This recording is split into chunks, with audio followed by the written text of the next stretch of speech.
And yeah, of course, then we welcome all of the guests to our fourth webinar. It's actually the webinar series of the Human Experience Research, and to be more concrete, actually, let me move on to the next slide. We'll be speaking about the System Zero today. Of course, that's also our aim to describe what we mean with System Zero, and the subtitle From Short Contacts to Long Relations is also giving away some of that. Basically, we'll be talking a lot about perception and also attention and eye tracking today. And first of all, of course, let me introduce my colleague and webinar partner today. So you can see Michelle, well, here we already spoke. We're not in the same office today. I'm actually here in our real office at I2 in Berlin. Michelle is not, but I'm very happy to be working together with Michelle in this project. And actually, we call it a tribe. And the System Zero tribe combines our efforts together with some other colleagues of I2. I cannot name all of them, Madeleine and Michael and Olaf and Grätsch. And basically, all of us came together in a, scientifically, we would say in a special interest group, in a SIG. We call it tribe to manifest our interest in attention and perception. And Michelle, normally we wouldn't probably work together since you are part of our brand and media team, and you have joined I2 last year, and you're a real economist, like a behavioral economist, is that correct? Yes, that's correct, thank you. I always wanted to say Zurich, but you studied in Vienna, right? Yes, right. I started my master's in Vienna, but I also spent one semester in Zurich. That's correct. Thank you. So thank you for introducing me, Philipp. I'm also very happy to be with you and all the others in this tribe. That gives us a chance to work across all the teams. And yeah, since I just joined last year, and since I'm a behavioral economist, more or less you are the psychology part of this webinar, and you were here kind of from the very beginning, if I understand it right, kind of co-founder of I2. You've been around for such a long time, and I'm really happy to be with you on this webinar today. It's my pleasure. Yeah, co-founder, it's not quite correct, but I've been here from the very beginning together with Michael and Andreas and Andy, and yeah, we built I2 together and made it the brand that it is today. And actually, yeah, I'd be also happy to introduce I2 in just a little bit to give us a little review of what this webinar series actually means, the relation and activation in times of Corona. We'll also explain what that means. Last week, we had Karina and Felix talking about our digital products, and it was also very interesting webinar before that. Michael explained our Corona or Human Experience Center, and all of these you can find on our website and on our YouTube channel. Definitely recommend to have a look at that. And today, yeah, Michelle and I will be speaking about System Zero and what that means. We'll go into a little bit more detail in just a second. Also, Also, I'll give you a little bit of an eye tracking method update. So specifically speaking about new smartphone eye tracking technologies, and then Michelle will be introducing our media attention benchmark, like a large meta study that we did, and that will be the second part of the webinar. And so far, I don't see any questions, so I'll just go on. For those of you who do not know I2 that well, we would also like to introduce all of our different parts of the company. The tribe's already kind of introduced. These are new and going kind of cross-sectional. Traditionally, we have three research areas: the user experience, the brand and media experience, and the shopper experience. And they're dating back almost 20 years. So there is a lot of experience from our side in there as well. And then we have the technology and the science department, where the technology department actually is a large part of our development team working on our IT products. These are all focused on online research now. I think in the earlier days, we're also developing a lot of lab-based software. And this technology will also be focusing on later. And to the facts, I'll just give you a little tour. Like I already said, I'm sitting right here in Berlin in our headquarters. We have London, New York, Tokyo, Hong Kong office, and a new India office as well. iSquare was founded over 20 years ago in Berlin by Michael and Sabrina Duda, actually. And the UX and shopper research and brand media research was always part of the iSquare DNA.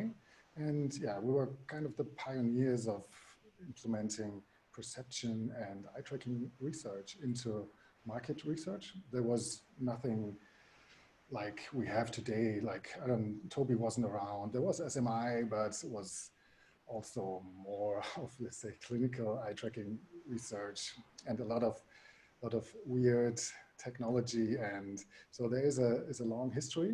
And now we grew up to over 80 consultants in these 5 locations. We have a US patented software, also technology based. We have over 300 customers worldwide. The academic corporations are very important to us to not only validate our technology but also to be able to publish in, say, A or E-class journals where we normally wouldn't have the chance to publish. And we're also very proud of our research awards that you see here.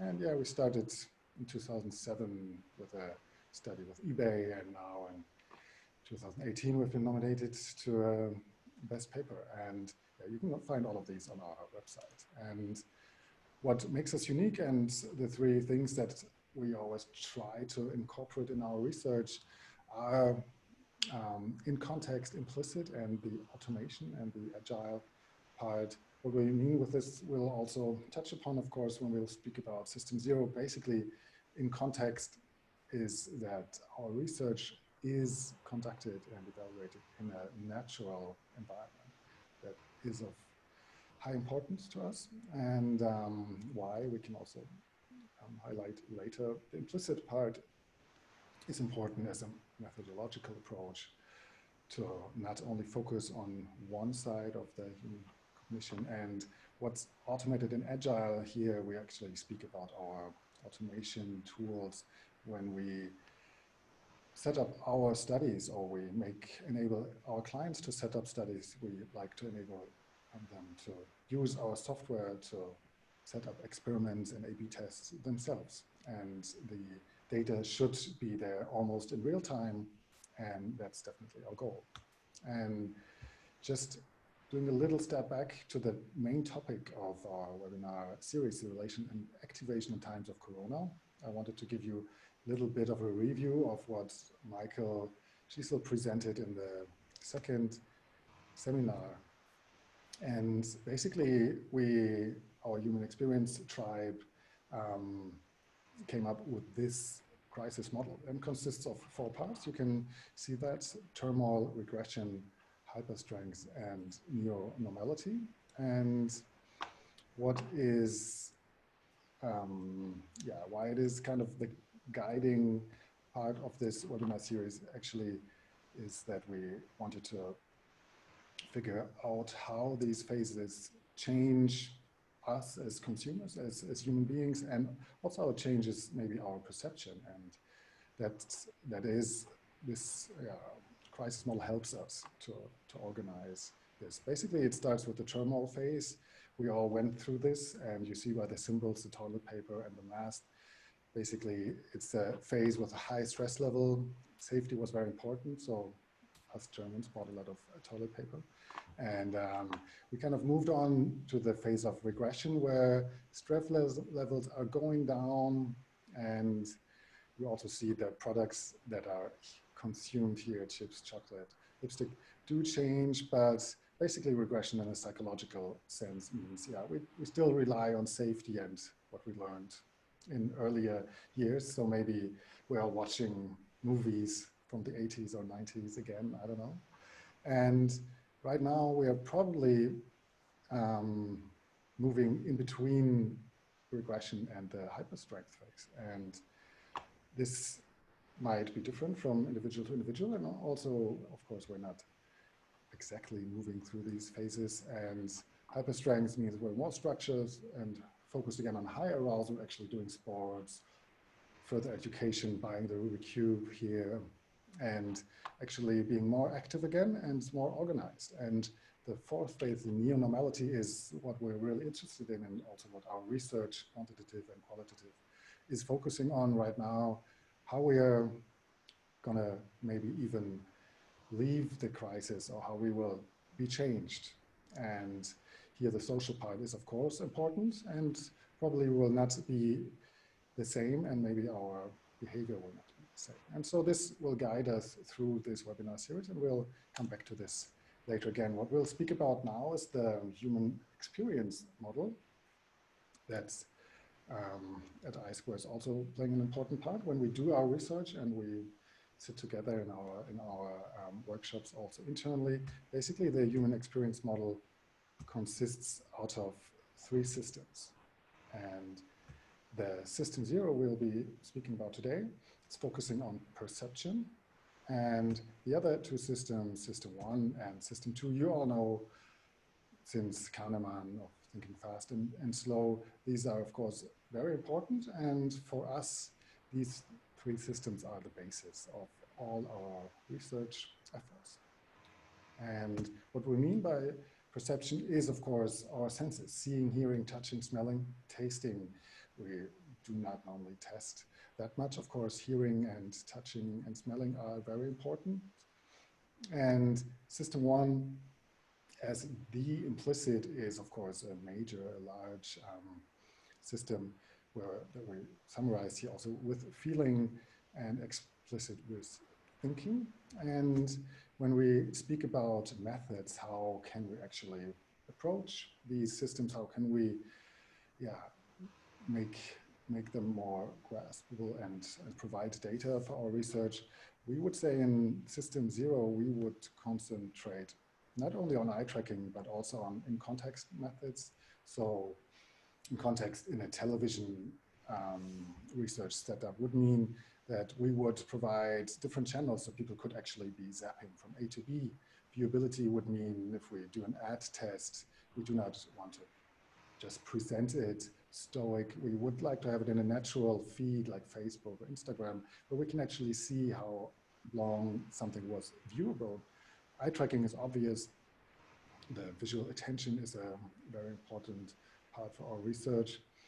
And yeah, AI salience maps, we also wanted to name here from our partners, the new partners that we're working with, where the algorithms predict human attention and perception, which can also be interesting and very helpful, especially when you need very fast insights and want to A/B test something. For the other systems, let's say the system 1, the implicit, we also like to use our reaction time-based methods, where we show items of a normal questionnaire and rely on the reaction times.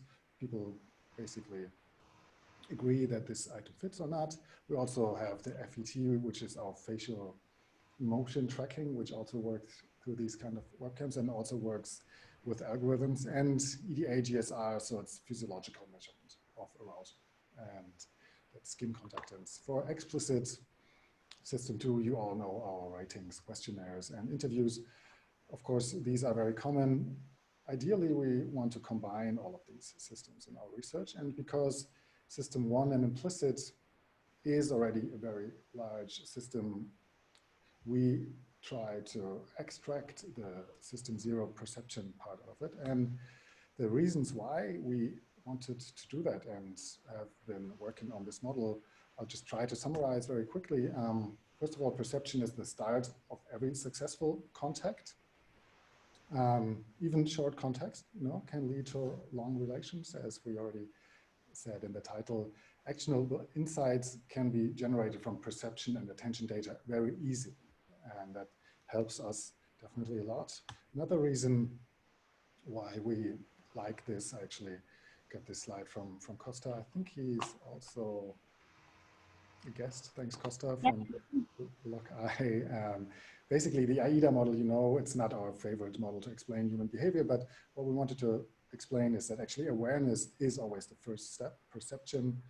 And if we can make the awareness or the perception longer, all the other steps like interest, decision, action that come afterwards can profit and can be increased. The second reason we also like to say is that we can get very objective and valid insights from perception data especially, and we should always combine system 0, 1, and 2, like in a matter of like triangulation to get the best perspective on the research topic.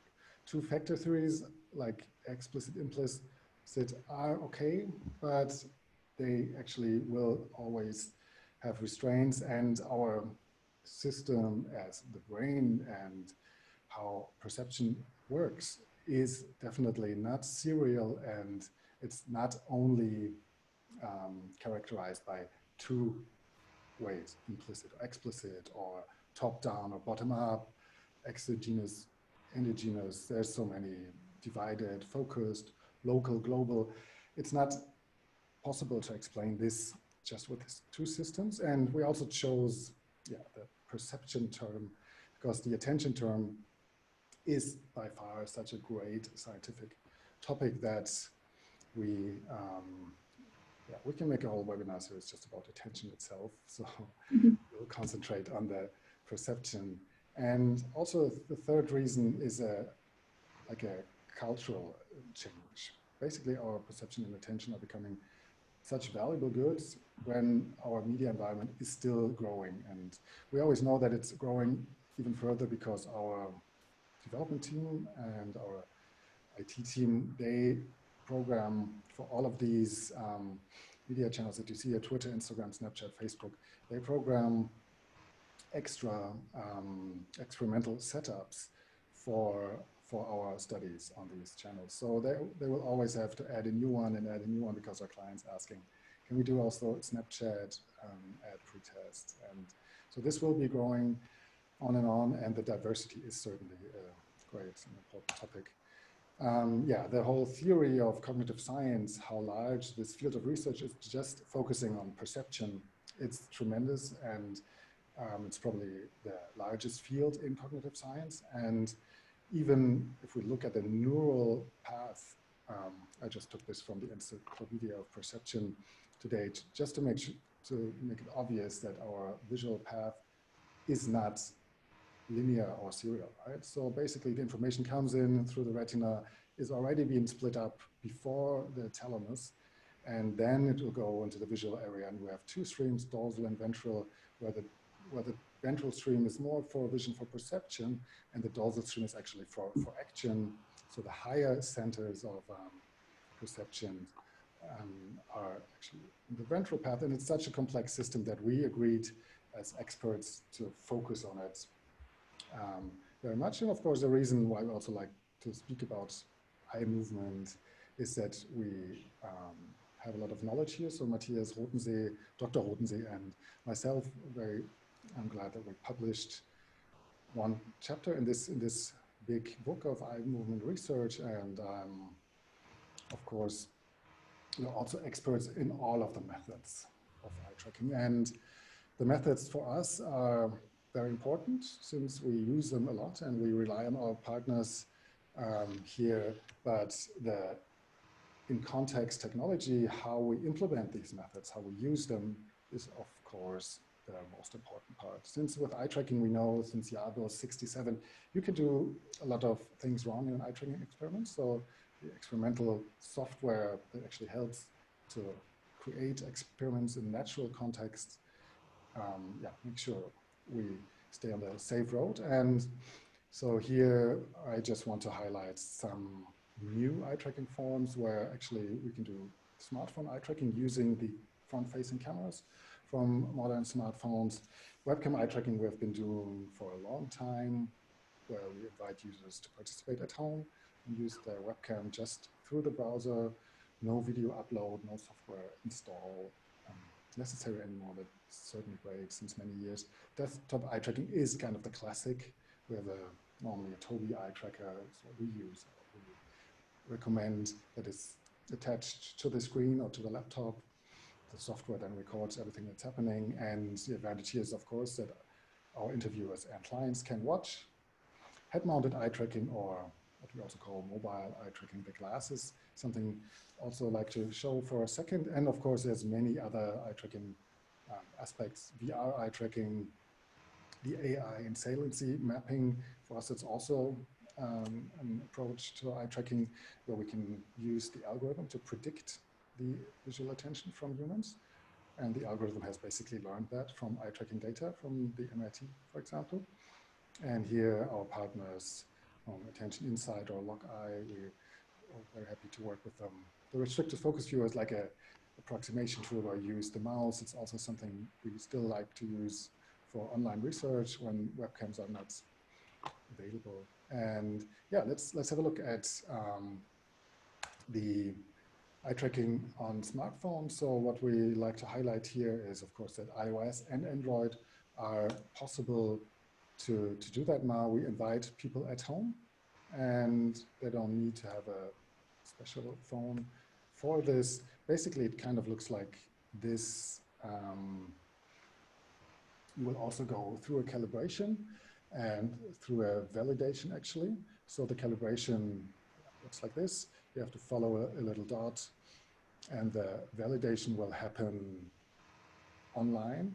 And after the recording is done, like on the left-hand side now here, you can actually see the replay, and it will be uploaded right after the user, the customer, has searched for the product or has looked at the website, the prototype, and this heat map will be available instantly. And what's really important, and we're glad it works so well now, if the calibration, the quality is not good enough, then the user will already be notified. So we do not record any bad eye tracking at home anymore. So this is certainly a great step. And making this work on Android is also a very big step for us, since on iOS, we have different technology in the cameras, also the LiDAR sensor. For Android, the variety is so big, making that possible is certainly a great advantage. How it looks like in an in-context setting, we have now an A/B testing here made with our in-context technology. So you have two products here, the yellow ones that have been exchanged, and two user groups would actually see different products, and then we can automatically see the effects. So if we have higher attention on either one of these, and this is how in-context research would work on the smartphones. With the head-mounted eye trackers, we, of course, are these also one of our favorite systems, because they're from Pupil Labs, our partners here from Berlin. So Pupil Invisible, basically, it's invisible in that way also, that it records on the smartphone, uploads automatically. The customers can use it almost by themselves, no calibration needed anymore. And if we do it in context, now this is a very cluttered image now. This is from our Facebook study from 2 years ago. We actually see an in-context research example here, where we have 1, 2, let me count, 3 screens. On the right-hand side, you can see the content from the phone. And the eye tracker that both of these respondents are wearing are recording the visual attention, and the markers that you see help us to automatically analyze the attention, how much attention is being spent on the phone while watching TV. I think that was the main question. And we did over 700 recordings here in 6 countries all over the globe. And now we're actually at the part where the media attention benchmark will come up, and I'll be very happy to hand over to Michelle as well. If there's any questions to this part, just remember them, write them down, or write them in the question and answer part, and we'll be happy to also invite you for a discussion later on. We can also invite you to be speaking with us, turning on your video. You're all welcome to do that later on. And but now it's my pleasure also to hand over to Michelle. Actually, thank you, Philip. Can you also give me the cursor, the rights to move the cursor? That would be awesome. Now you're welcome to control the screen. Thank you, Philip. Yeah, thank you so much. It's always so interesting to see all this technology. I'm especially excited about the new smartphone setup. It's see what that brings for us in the future. And of course, thanks for telling us about System Zero and all this theory behind it. I'm now happy to present to you our media attention benchmark study. It's actually a huge meta-analysis that we did here at iSquare with all the data we gathered over the last 15 years. So I talked to you about the moment of perception and its impact on advertising. The title of this study is The Magical 2.5 Seconds, and yeah, what makes 2.5 seconds so special, I will explain to you in just a minute. Just to give you some facts, our media attention benchmark is huge. It consists of all the studies in context studies, like the ones Philipp showed you, that we did over the last more than 15 years. So we have more than 230,000 participants in the studies.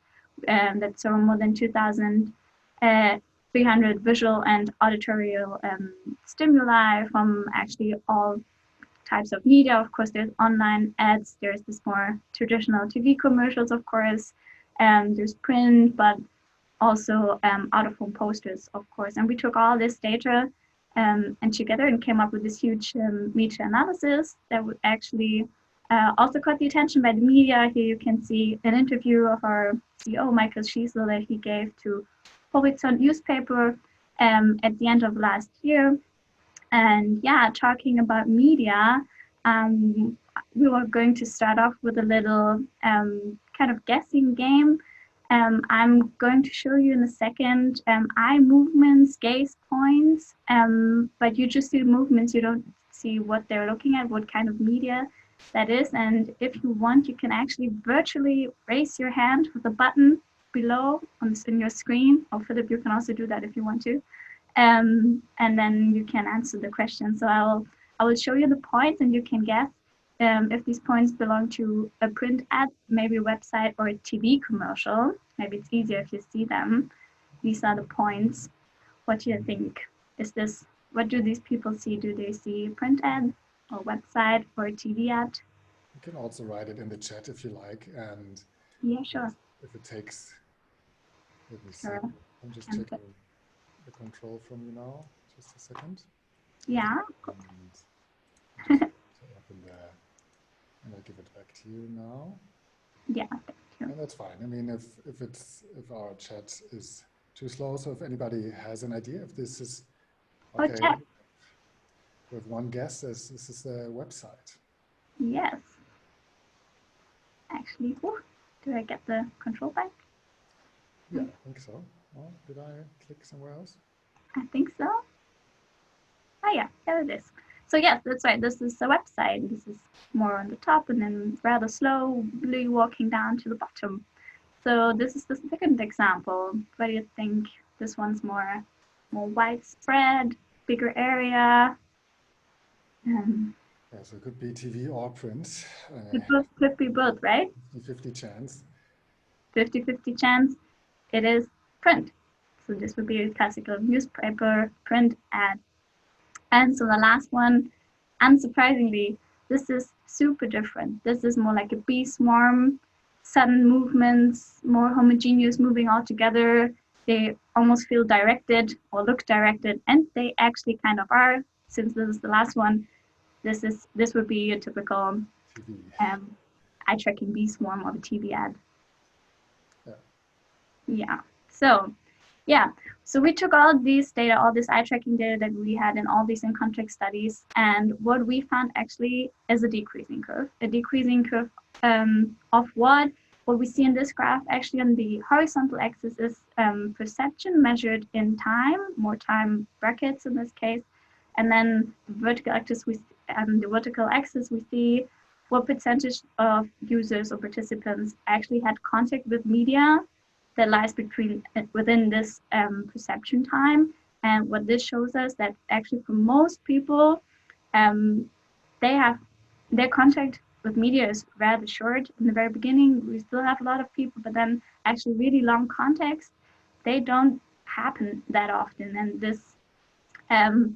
this graph is also actually the first step why 2.5 seconds are so special and why this is the name for the study. Since when we do kind of a median split in this graph, we see that more or less half of people have contact with media that is shorter than 2.5 seconds. So the moments people, or the time people spend on average on media is really short, and that's might be surprising or shock or seem sad since this is so short, and it is short. But what we also looked at is the connection between time people spend on media and recognition. And recognition can be seen as an indicator for ad effectiveness in this case. And now we have an increasing curve. So what we see in this curve, again with the time on the horizontal axis, is the connection between perception and ad effectiveness as measured in recognition here is not linear. So the increase is steepest in the beginning, meaning that perception is most effective in this area actually. So there's also a positive note from this study, and actually again it's the 2.5 seconds before that there is the steepest increase in this curve. And what we also wanted to look for in the study, or what we wanted to find out if there's a minimal length of perception, like minimal length of contact that we need people to have with media, on media. And empirically we can't find that actually. There's no empirical 0 point in this graph, and this has already been discussed in research before here, for example, by Kirby, Glasnick, and Gauthier. They studied visual short-term memory, and they also find that there's just no 0 point. And to give you a little example for that, we have a little second guessing game. You can do that by yourself. In just a second, I will show you an image, and I want you to try to, if you recognize this brand, I will show you this image really short, just 100 seconds. And then, you can also do that, Philipp, and just try to guess the brand. So, are you ready? Yeah, that was short. Is it 100 milliseconds? Yeah, I'll give you a second try. Okay, now I saw it better. I'm not sure if Did you see that? Yeah, this was Apple actually, and I'm sure maybe not all of you, but some of you got that. And I have actually, before I say more, I have a second example. So pay attention again. Fast. This is so fast. I'm always surprised myself. Nope.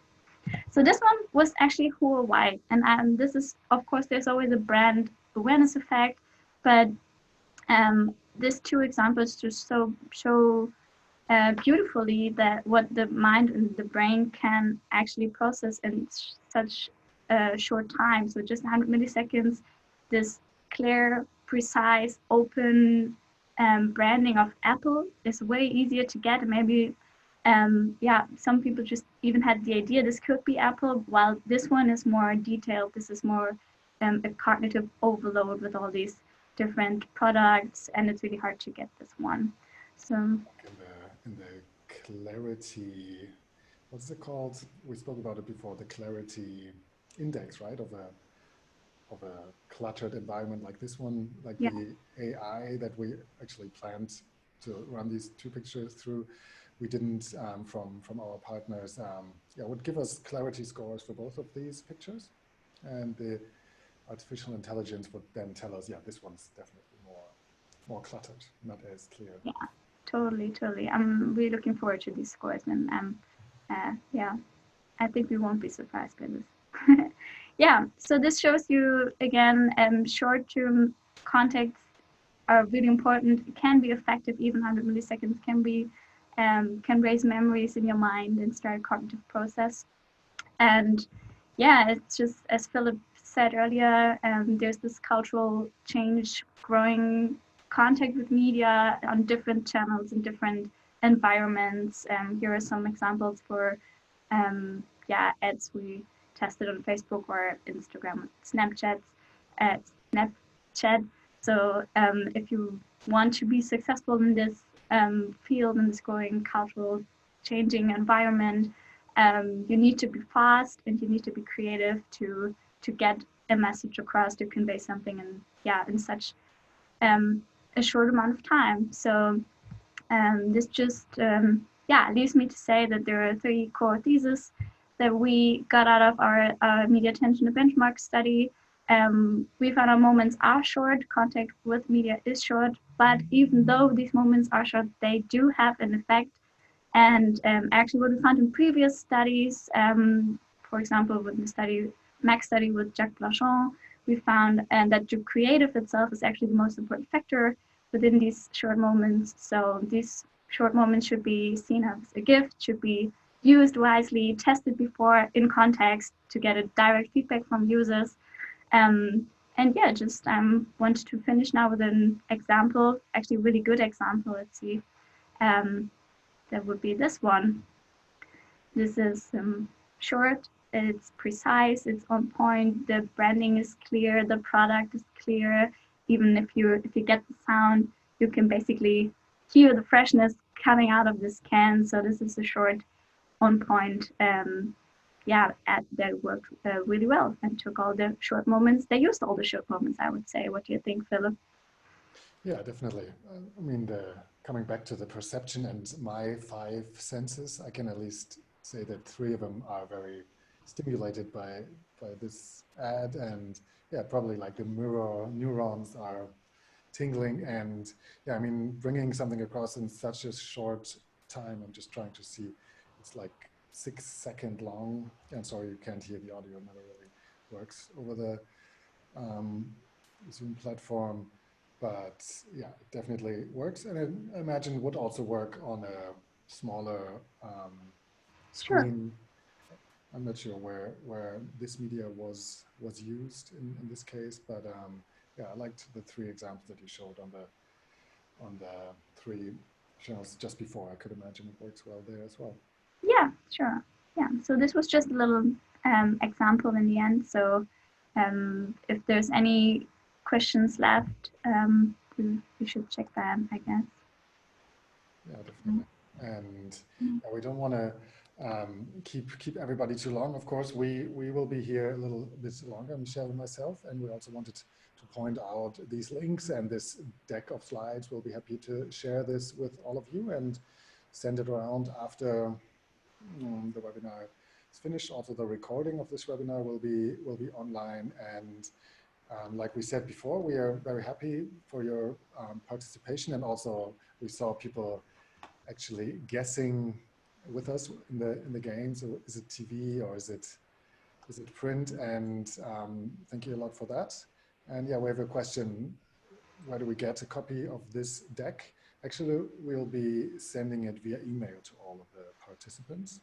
And if you, for some reason, did not get it, you can always ask also Michelle and myself directly in our marketing team, and we'll make sure to put everything on our website. On this website with the webinars, you can also see the recordings.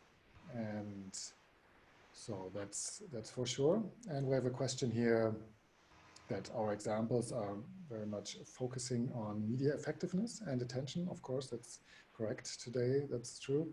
Do you also use System 1.0 concept to understand unconscious associations people have with messages, terms, or images?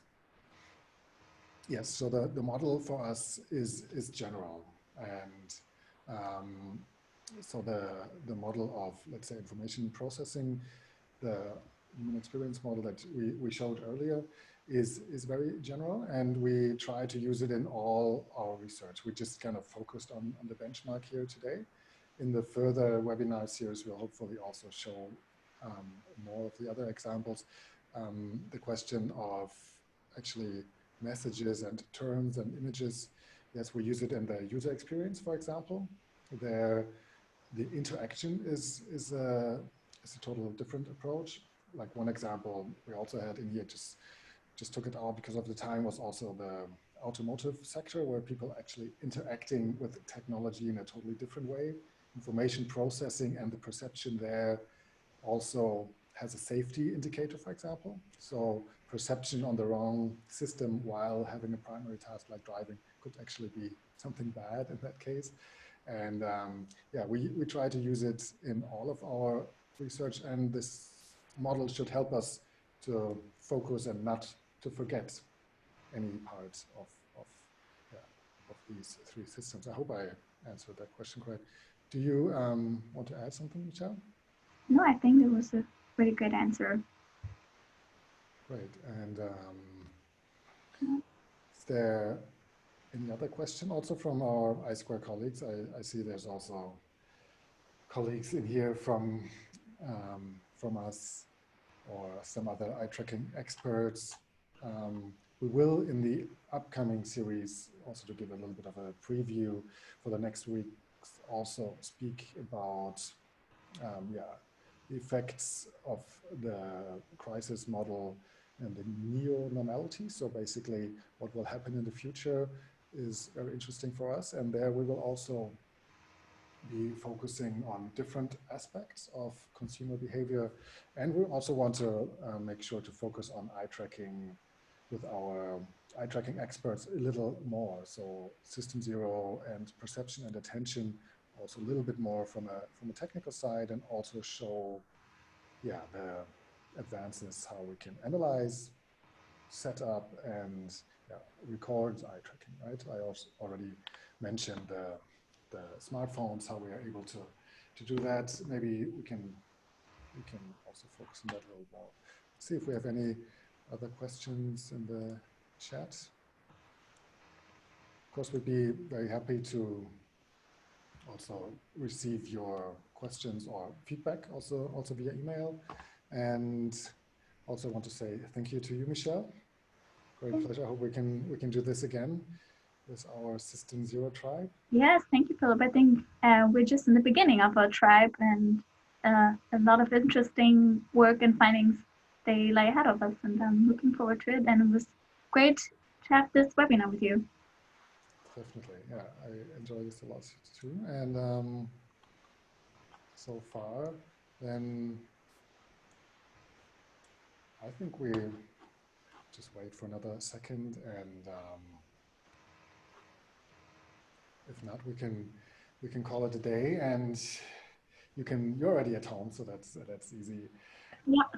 I'll actually leave the lab here now, and you can say bye to some of our colleagues. Actually, say hi to them. I might see some of the colleagues. That's the benefit. And I think there's another webinar starting in this room here tomorrow morning, so I'll have to leave the place like I found it. Okay, then I think we'll call it a day, and thank all of the guests and participants. Thank you a lot for the questions and also participating in the little quiz games. And then I wish everybody a wonderful evening. So, bye, Michelle. Bye. Bye, everyone.